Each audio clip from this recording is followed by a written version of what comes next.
Good afternoon. Welcome to another edition of the Madison View. My name is Ralph Scott.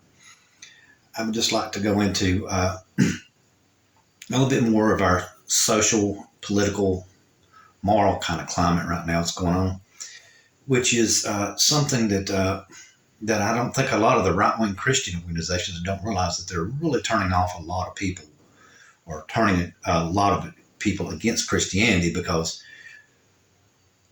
this LGBTQ thing going on right now, transsexuals, homosexuals, whatever you want to say, the marriage bill, ever how you want to say it.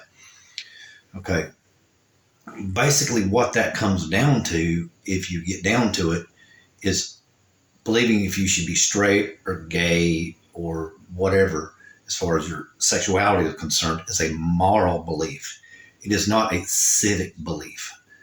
So when you pass laws, which is what the right-wing Christians are trying to do, that becomes civil. And what you're doing is you're taking your religious beliefs and you're imposing them upon someone else, which is religious tyranny.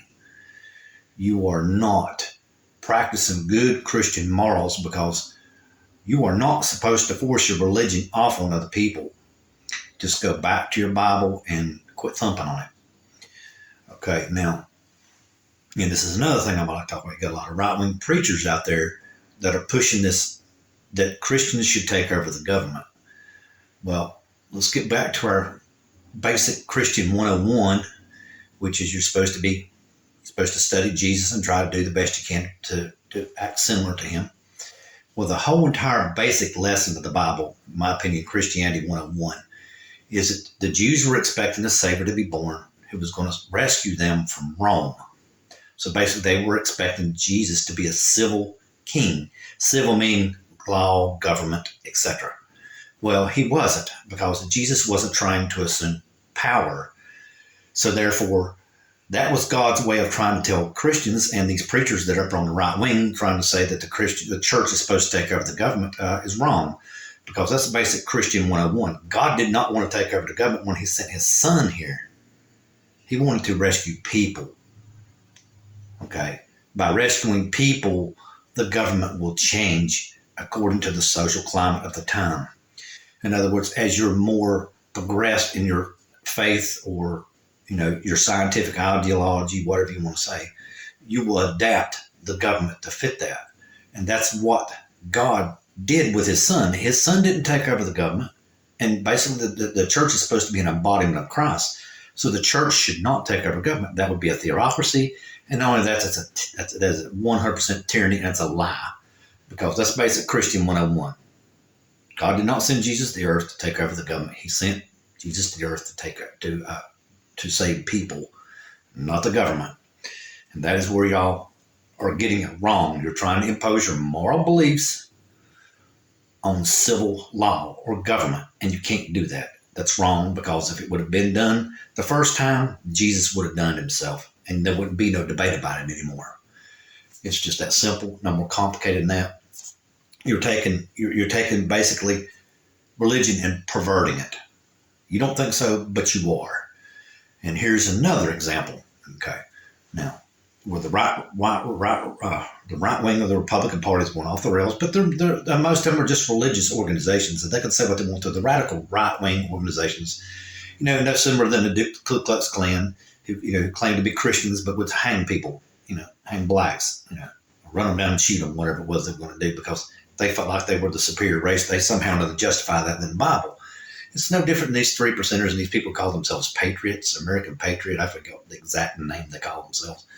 But your hate groups, Jesus wasn't hate. How do you get this whole entire thing? But anyway, to take some statistics so everybody understands what I'm talking about, there was 700 protests in the United States on political issues. Okay. And over 77% of those, Republicans were present with weapons on their chest or on their arms or vicinity, some kind or another, a weapon, more than at least one man, with a weapon. That is not a civil protest. That is an intimidation. Basically the right wing and these organizations that the right wing of the Republican Party are grasping onto are paramilitary groups. They can say what they want to. They're Nazis, which is what the Nazis did. They would show up armed, intimidate people, beat people, the glass knot, break out windows, just whatever they could do to intimidate people, to get people to change their beliefs. They're not trying to win you over politically. They basically want to get in a fight with you and beat you up until you believe what they want you to believe, which is not a very Christian way, which is what the Republican Party says the right wing is. It's Christian. Okay, well, it's not a Christian, like I said again, that I know of. You're hypocrites. Just that simple, not more complicated than that. You can pan it off and play it off ever how you want to, but you're a hypocrite. It's just that simple. Now, let's get into the a little bit more of the Federalist Papers. I've been reading a little bit further down, and it was pretty much like I thought. The states were starting to get in conflict with each other over commerce and the debt from the Revolution and all that stuff. They're starting to have a lot of conflict between Massachusetts, North Carolina, and New York somehow or another. They were all getting kind of in a conflict, but just like James Madison, of course, my forefather, he was a Federalist, and he believed that we should have a strong central government. And a lot of the Federalist Papers is what they were designed to do from the first 10 that I've read so far, or 7, I forget, 7, I think exactly. But basically what they did is they drew comparisons to past governments or dynasties, whatever you want to say. And what they showed was that even though the states were very similar to each other in issues, which was commerce, wanting to provide a standard of living for the people, that were Christian, Christian countries that believed in Christianity, et cetera, they always fought with each other because they didn't try to have the same common goal, which is what we had during the Revolution. By taking that many people together with one common goal, you find factors to unite yourselves instead of divide yourself. And that's basically what the Federalists, James Madison, Alexander Hamilton, John Jay, and a couple others were talking about. But it's mainly James Madison. He read quite a few of the papers. And a lot of people weren't real too thrilled about that because, they had just come out from underneath a strong central government from England, and they didn't get treated too well to it. But, just like everybody at finally realized, and the biggest complaint that I saw so far was pretty much like I told you before, North Carolina, which I don't blame them, wasn't too thrilled with the Constitution because they have a Bill of Rights. And so James Madison, who wrote the Bill of Rights, put it in the Constitution, and of course it was finally ratified. But that was the major thing that I can see. A lot of them were still afraid because of England about a strong central government. And, it just took a little bit of sway and a little bit of thinking. They showed that because basically what happened with North Carolina is because they decided to go along with some of the constitutional things about commerce and everything, they were still granted some immunity as far as like taxes and stuff like that on international trade, because once the United States became the United States, North Carolina didn't ratify the Constitution. It was actually a rogue state, and it was no longer a member of the United States, and it had to pay import and export duties and stuff like that right there. But because they paid a common tax, in other words, that they would send the tax that the United States levied on the goods to Washington or New York or Philadelphia. Well, I forget the exact capital at that time. I think it was New York or Philadelphia. And they skirted that provision. But eventually they ratified the Constitution, like I said, because they had the Bill of Rights.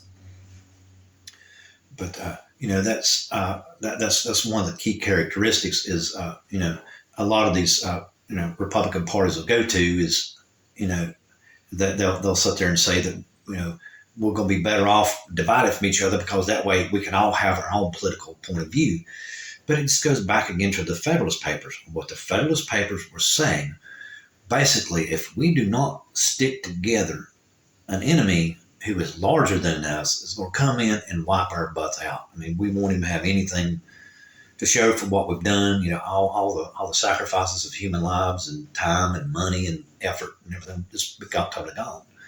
And as well as I do, since the Republican Party pushed the whole entire free trade thing, which is kind of crazy because you go back through history, anytime that there is free trade, some country tries to dominate somebody. They'll cut somebody off or something like that right there to get as much of the power and money as they can.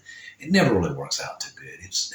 There's history is filled with, everybody wants to be on top, and, it comes down to, you'll get somebody like Putin who's crazy and he'll shoot you to get to the top.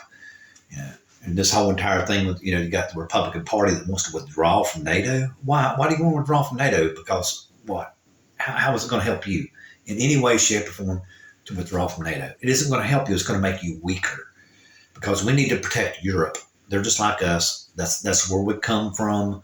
That's our kinsake, our original, and that's where we all basically come from. And not everybody in the country, but you know what I'm talking about. The founding fathers, the founding 13 countries, the first 13 states in the United States were of European origin, basically. And we don't need to let our origin go. It's just good sense, good commerce, because first of all, even though, yes, they are a little bit more socialist than us, they're starting to come off of that. If you really sit down and really start reading a lot of the stuff, they realize that they went a little bit too far to the left, and they're starting to bring themselves about a little bit back more toward the center. That's what the whole entire Brexit thing was about. They were a little bit too. They felt like that they were a little too socialist and not enough free enterprise. And England, that's why they did what they did. They were trying to bring themselves more back toward the center. And that's what's going to happen in this country right now. I hope and pray anyway that somehow or another everybody will see that Republicans and these right-wing paramilitary groups, in my opinion, Nazis, going around and protesting, with guns, and weapons. That's not the American way. If you have your point of view, you protest it. And yes, I know where this all come about was the George Floyd riots where they tore up towns and everything. Now, we all know everybody gets carried away. It don't matter who you are, left or right. Everybody gets carried away. Everybody tone it down and come back to the center, left and right. It doesn't matter who you are. You need to tone it down and realize that what we got is awesome in this country, and you need to tone it down and grasp a hold of it. Because, like I heard, I forget his exact name, the senator from Maryland talking about America has progressed as our knowledge has progressed, as our faith has progressed, as our studies, our science, our history, ourselves. We've become a better country. And as long as we remain a democracy, there is a chance. And, I don't know, a chance. We will eventually become a better country. We will figure out more and more of our faults. More and more we'll find solutions to our faults. And the more and more our people will benefit. And that's all I would like to say today. Good night.